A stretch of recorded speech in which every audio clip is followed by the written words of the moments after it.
everybody, welcome back to my channel. Long time no see. It has been quite a bit since I last posted, but I'm here now and there have been a lot of changes. And before we get into the real topic of this video, I do first and foremost want to apologize for my absence. I had 3 videos lined up and all of the footage was there, and then I realized I shot the whole thing in portrait mode instead of landscape, so none of the videos are usable, unfortunately. So I did the Shakespeare dress and I had it all filmed and ready to go. It would be a great video, but none of the footage is usable. And I painted this little doll figurine, and a little disappointing, but I'm here now. And if you're a current subscriber and you've stuck with me this long, thank you so much for still being subscribed to me. It means a lot, and I will be posting a lot more. But here we are. I moved out. Wonderful. Today's video is a little different than my usual one because it's more of a rant than anything. And honestly, I don't want you guys to think of me as a negative person. I don't want you guys to think of me as like complaining about my situation, but the lack of accommodation for people with disabilities is quite frankly very alarming. For me, in my own personal experience, I didn't get the accommodations I actually needed despite asking for it until I was about 16. What I'm talking about today is basically my experiences growing up without access to accommodation that I needed. Now, I had access to accommodation, but the accommodations weren't the right fit for me, and I will explain that from the beginning. So basically, if you guys don't know, I'm deaf, I'm fully deaf. I'm fluent in sign language, it's basically my language. As a deaf person, I grew up in mainstream education. I'm sure some of you know that, but if you don't, mainstream education is basically any education that is not for the deaf individual or for disabled people. And being put into mainstream education was not a bad decision by my parents. Honestly, good or bad, it doesn't matter. What happened, happened. And I can't sit here and speculate on what would have happened if I had been put into an all-deaf school or an all-disabled school. I can't speculate on that. So whatever happened in my life happened, and there's nothing I can do about it. However, there are things that happened in the mainstream education system that I grew up in that were really difficult and made it really difficult to exist as a deaf person, made it really difficult to exist as someone with mental illness, and I didn't have any deaf friends until I was 20. In regards to accommodations, I was diagnosed as deaf when I was 4 years old. I didn't get hearing aids until I was 5. And when I was 5, that was when I started going to elementary school. And in mainstream education, a lot of teachers don't really know what to do with a deaf person, or don't really know what to do with a disabled person unless they had specific training on how to deal with disabled children. My teachers did the best that they could given the situation, given the circumstances. I started learning ASL when I was 8 years old, and at that point I wanted an interpreter. I was 8 and I was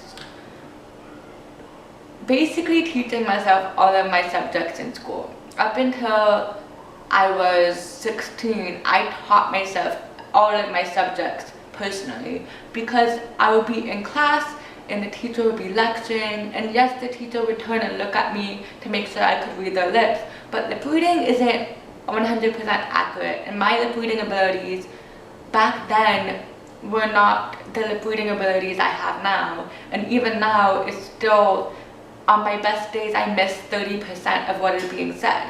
So imagine as an 8-year-old, I'm lip reading in class all day long, and my only accommodations are just that I sit in the front of the classroom and my teacher has a microphone that connects to my ears via Bluetooth.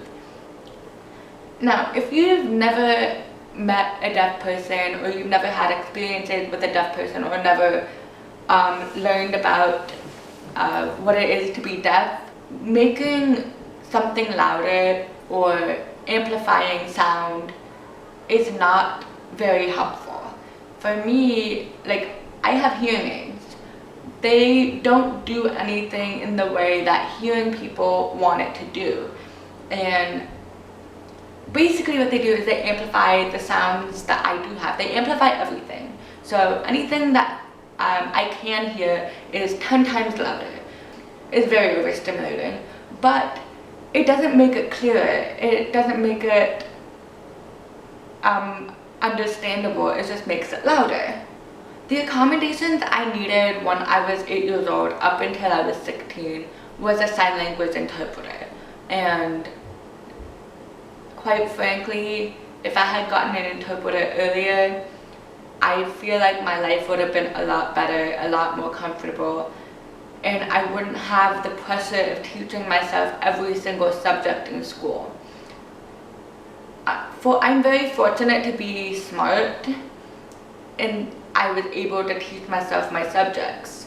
If I wasn't, I would just fail the classes and possibly have an accommodation faster, or worst case scenario, I would just be put down in the dumbed down classes, which is just ableist.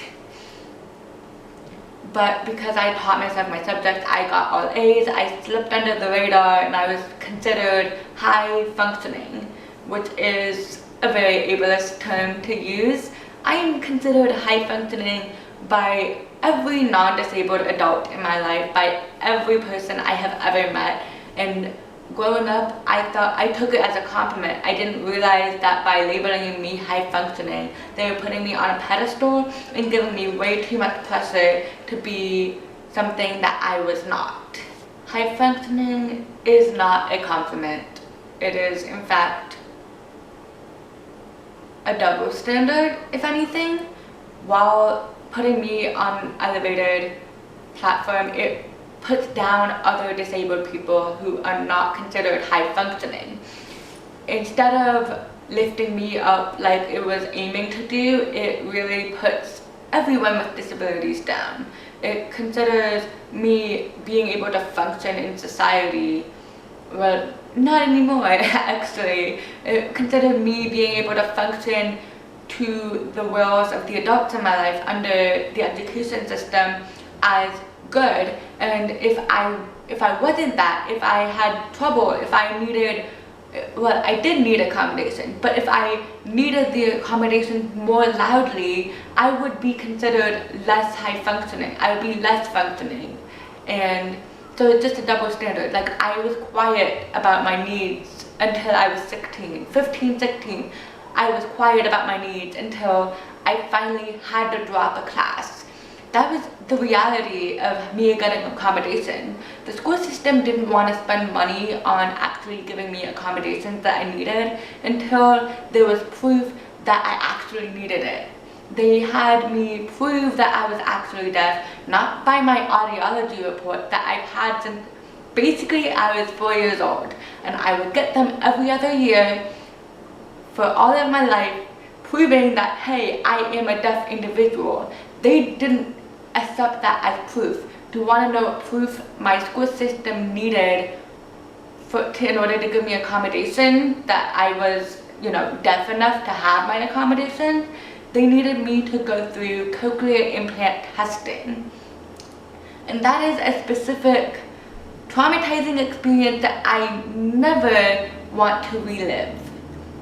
As someone who never wanted the cochlear implant, as someone who views having the cochlear implant as taking away from my deaf identity, as someone who believes that the cochlear implant is not right for me at all.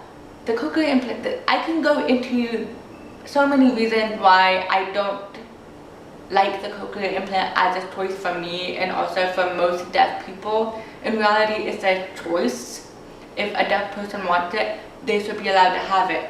But if a deaf person does not want it, all of the hearing people in my life forced me into that testing to prove that I was deaf enough. And it was 8 hours of rigorous testing, of being treated like a lab rat, of going through my every little instances of speech, going through my knowledge, trying to see if I was smart enough to be a deaf individual with cochlear implants, to go through the speech therapy that would happen after the cochlear implant. That was an 8-hour process, leaving me emotionally drained, and this was on a day off, mind you. It was my one day off of the entire month, and that was when I had to go to 8 hours of testing.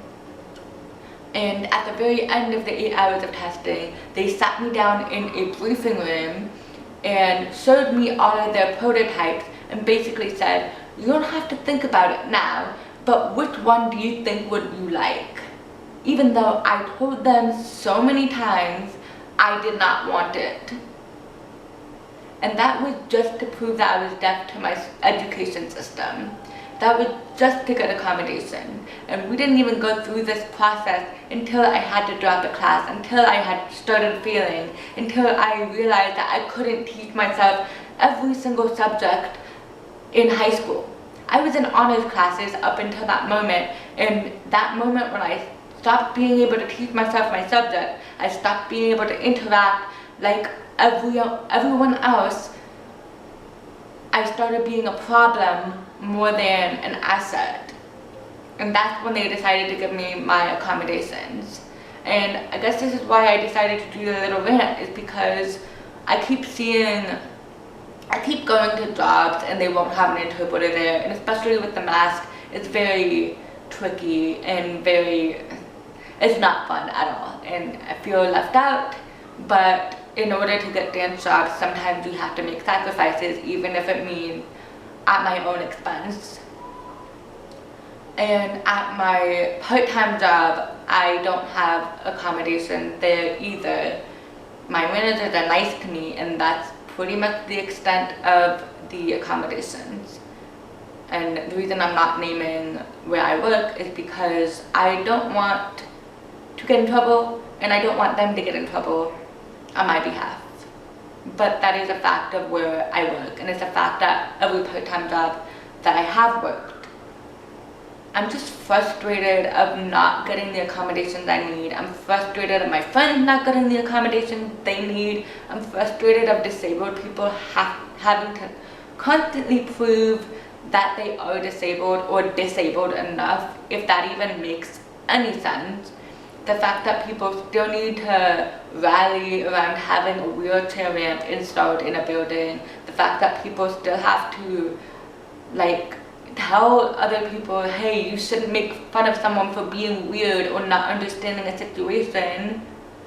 Or you shouldn't make fun of someone for not hearing you for the first time. It's just a little frustrating. It's not a little frustrating, it's really frustrating. And that's why I decided to put this rant video as a way to end this hiatus, or whatever this is, because it's something that has been bubbling up in me for all week, basically. I'm tired of it. I'm tired of people ignoring disabilities. I'm tired of people going, oh, we're so progressive, and then having no accommodation whatsoever. With that rant behind me, there might be more of this in the future. I'm sorry if you don't like this format, but I appreciate you guys for sticking around. For if you've watched this far, I really appreciate it. I really appreciate you guys taking the time out to watch my videos, for taking the time to understand what I have to say. For even if you watched all the way up to this point, I really appreciate it. Every like and subscribe and comment, I absolutely cherish. And I actually respond to every single comment, by the way. I really love comments. I love when people see my videos and have things to say. So if you have anything you want to add, absolutely do that. But yeah, I'm back. I promise I'll be posting more. But it's good to see you. It's good to be behind the camera again. And with that in mind, I'll see you guys next time. Bye.